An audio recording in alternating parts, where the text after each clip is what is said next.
uma pergunta que surgiu aqui, na hora que estava explicando sobre os corpos que chegam lá, né? Sim. Uma pessoa perguntou, que eu vou procurar aqui quem é, mas perguntou o que é o corpo macerado. É o de macerar mesmo? Não, não, né? É estado de conservação. O nosso corpo, nós passamos, morreu, passa por uma transformação.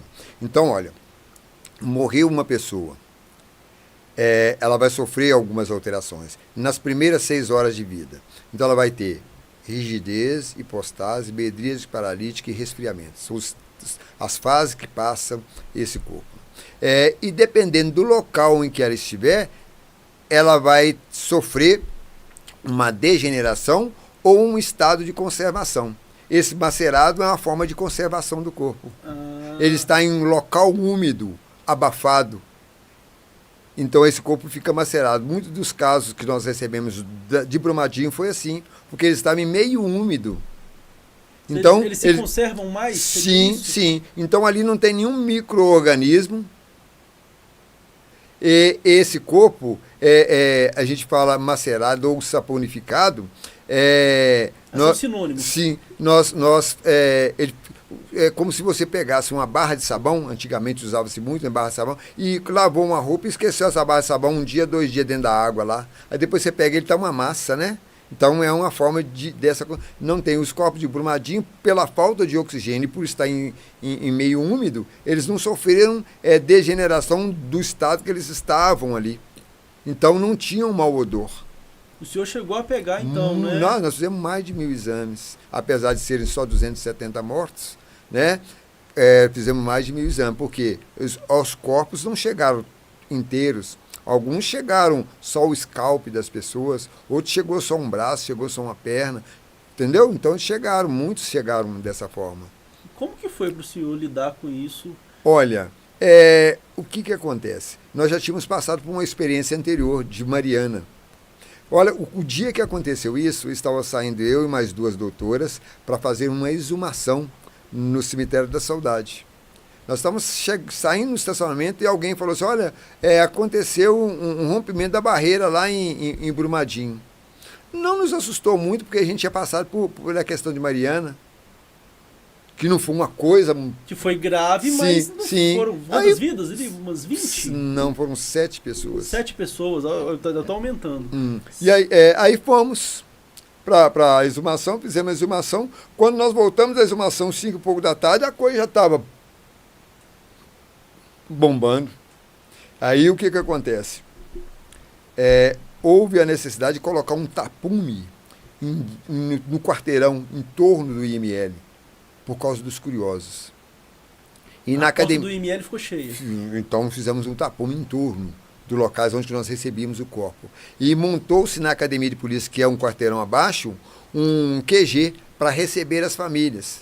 E receber ali dados, aquelas coisas todas, documentos, para começar a coisa... Uma operação de guerra, né? Foi uma operação de guerra. Tinha dias no ML que nós tínhamos 500 pessoas ao mesmo tempo trabalhando, sem eu saber quem que é quem. Nós recebemos ajuda de outros estados. Eu trabalhei com auxiliar de necrópole de Goiás, de São Paulo. Nossa. Foi um negócio assim, que o chão do ML, que era um piso branco, você olhava assim, você não via a cor do piso, do minério. Aí foram chegando os casos, iniciou-se as necrópsias. E tudo minério. Então, quando foi sábado, parou o serviço da ML. Isso aconteceu na sexta. No sábado parou o serviço, porque entupiu toda a rede hidráulica do ML. De minério. Nossa. E aquilo não sai assim. Que vira uma borra, Isso, né? aí nós tivemos então de refazer, porque para nós foi um aprendizado também. Então nós vimos que nós não podíamos pegar o corpo e levar ele direto para a mesa. Nós tínhamos que lavá-lo primeiro numa maca para tirar o excesso do minério, para só então depois fazer o raio-x e só depois então iniciar o exame.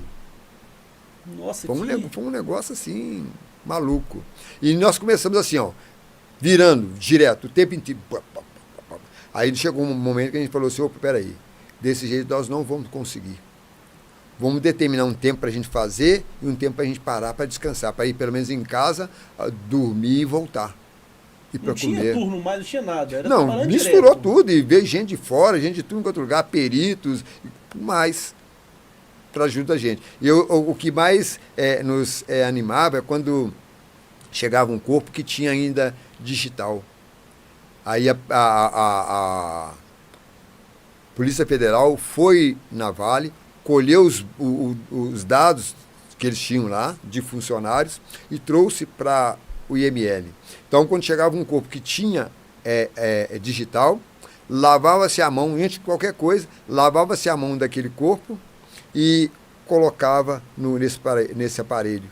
E aí, todos os dados da pessoa. Já fazia a biometria ali. Todos os dados da pessoa. Já facilitava o trabalho. Muito. Um dos trabalhos mais difíceis nosso era o reconhecimento, porque a necrópsia a gente está acostumado a fazer, era o reconhecimento dessas pessoas.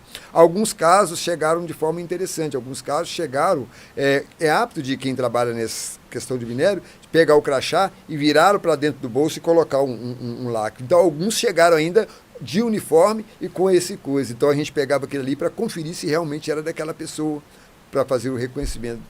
Então, hoje nós temos ainda 3 casos para serem reconhecidos desse montante de 270. São segmentos ou são não sabemos o que é. Eles estão sumidos. Estão sumidos, não foi encontrado. O bombeiro ainda continua fazendo um trabalho lá. Mas o senhor sabe se ainda há segmentos? Para serem encontrados? Sim, eu falo no IML. No IML não, hoje eu não sei, mas como que era a nossa disciplina lá. O pessoal do Exército foi para lá também ajudar. Então chegava o rabecão com o corpo, que foi chegando.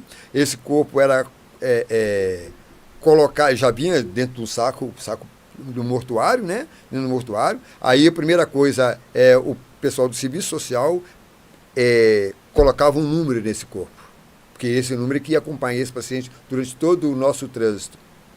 E esse corpo, então, agora era colocado num carro frigorífico, aguardando o momento de fazer a necrópsia.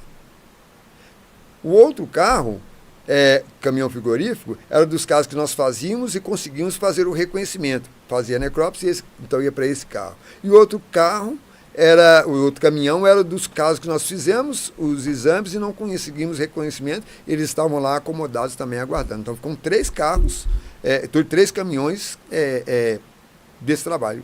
Então, o corpo chegava, as equipes trabalhando, terminou um caso, a gente ia no caminhão para retirar outro caso. Já tinha uma numeração, já tinha as etiquetas para a gente colocar, tudo certinho, fazíamos os exames e o retorno dele, ou para o caminhão daqueles que continuavam ainda desconhecidos, outros que já foram reconhecidos.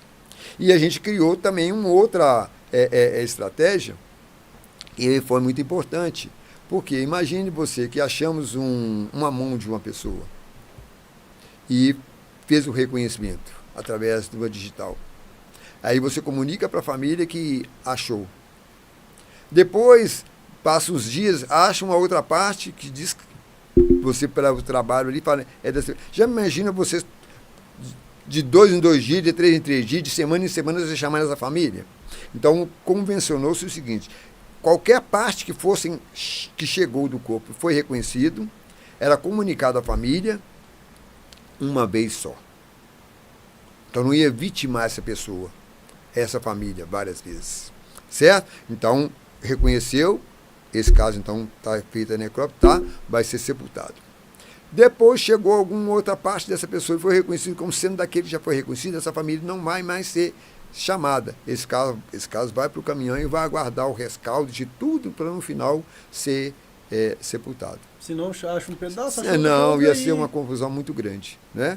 Então, foi resolvido dessa forma. Mas foi uma experiência muito boa, trabalhamos com profissionais de vários outros estados e, apesar dessa confusão toda, a convivência foi sempre muito boa, muito pacífica, apesar daquele clima todo de tem que resolver, e a imprensa em cima, a família em cima, a coisa aconteceu de uma forma muito tranquila e os profissionais ganharam muito com isso.